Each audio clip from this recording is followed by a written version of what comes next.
الرب يسوع راح فرح، وكان معاه العذراء مريم والتلاميذ.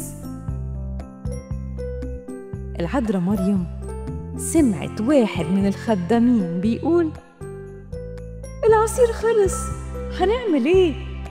مريم قالت للخدامين: روحوا ليسوع، ومهما اللي يقول لكم عليه اعملوه.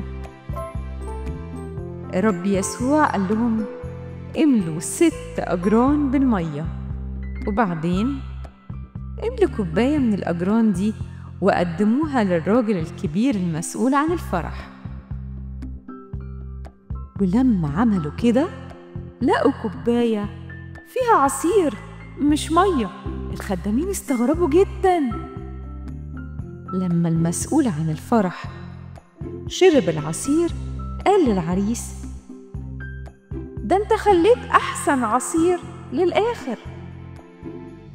التلاميذ كانوا مستغربين جدا من اللي حصل، ودي كانت أول معجزة يعملها الرب يسوع.